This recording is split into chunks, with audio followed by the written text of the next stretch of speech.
Yo, welcome back to Decide Again.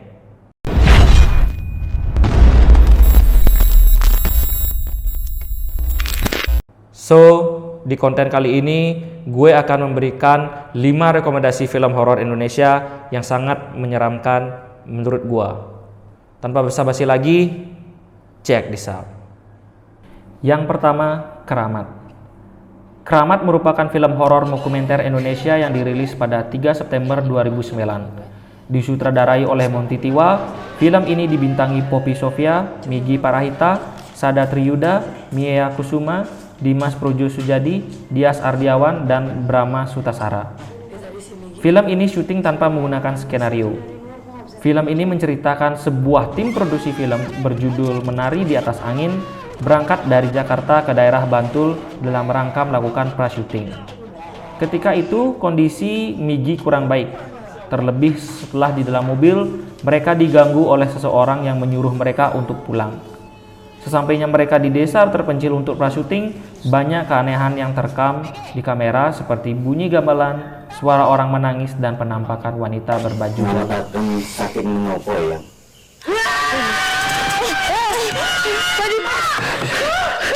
Manusia wis jahat, alam sing arep tales.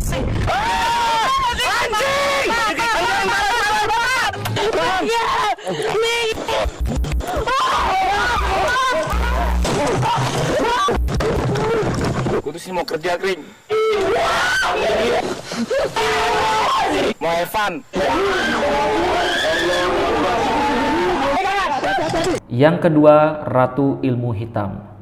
Film ini menceritakan Hanif membawa Nadia, istrinya, dan ketiga anak mereka ke panti asuhan tempat Hanif dulu dibesarkan untuk menjenguk pengasuh panti itu. Di panti itu satu persatu mengalami keganjilan mengerikan. Sebagian diteror oleh hal-hal yang paling mereka takuti, sementara itu anak-anak mulai melihat penampakan Ibu Mirah, seorang perempuan pincang penjaga panti yang meninggal di panti asuhan itu. Asik ya tempatnya.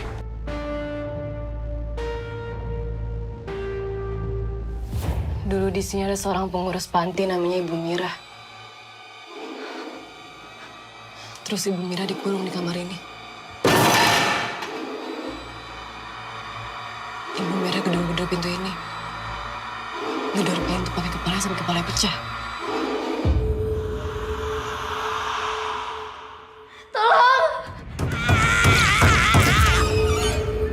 Gue juga ngeliat bis, isinya anak panti. Semuanya mati. Ini kejadian lagi, Nev. Dia nyerang kita dengan ilmu hitam. Buka! Buka!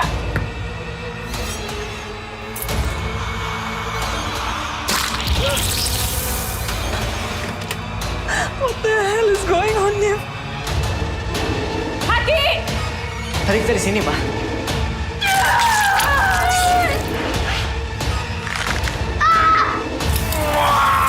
Lina, kamu ngapain, Lina? Stop!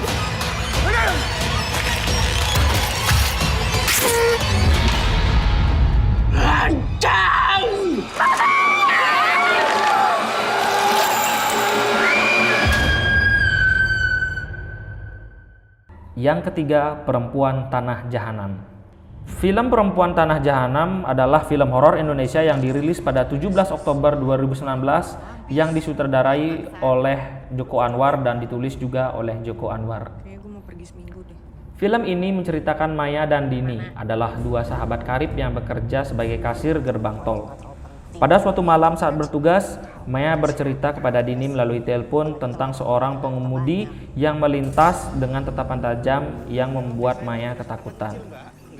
3 bulan kemudian, Maya dan Dini akhirnya berhenti bekerja sebagai kasir jalan tol dan memilih berjualan pakaian di pasar yang ternyata sepi pembeli.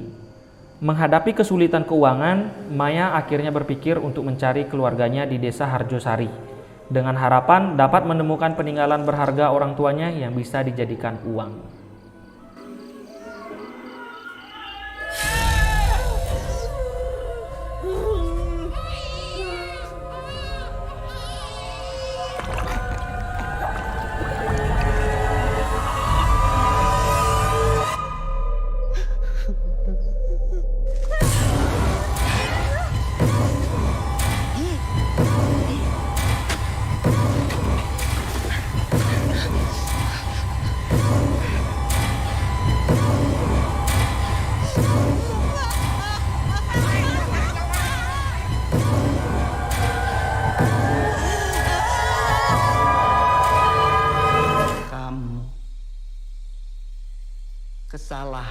harus aku hapus.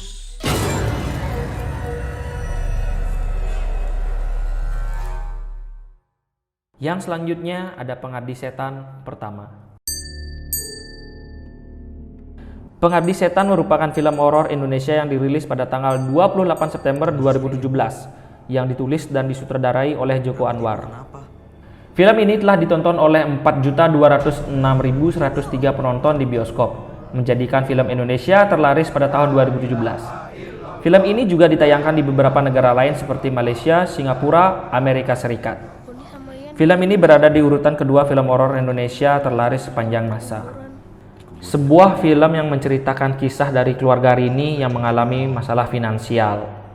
Mereka kehabisan uang untuk biaya pengobatan sakit sang ibu, di mana penyakit yang begitu parah membuat ibunya tak mampu menggerakkan tubuhnya dan hanya berbaring di tempat tidur. Untuk memanggil dan meminta bantuan, ibunya harus membunyikan sebuah lonceng. Kita lagi.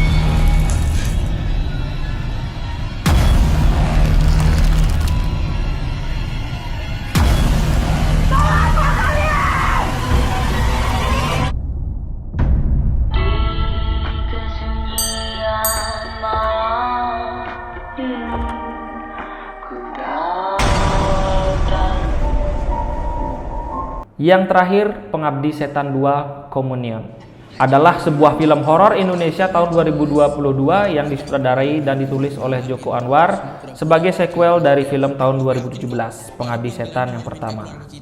Film ini ditayangkan di bioskop pada tanggal 4 Agustus tahun 2022, masih dibintangi oleh para pemeran dari film pertamanya.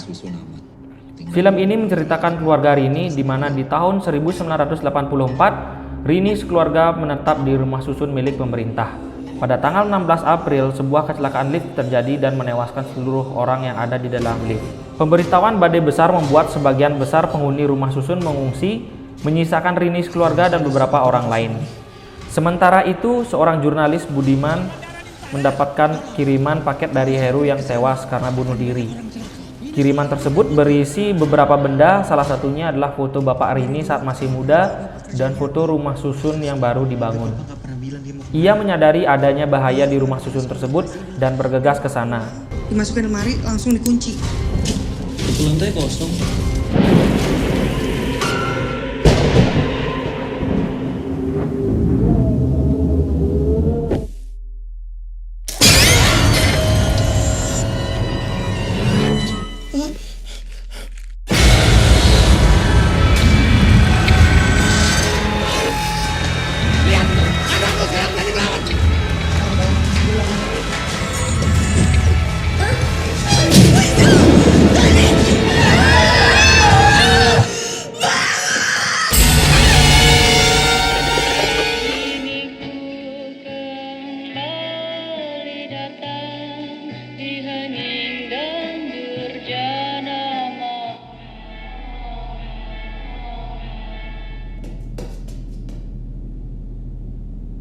Siapa lu?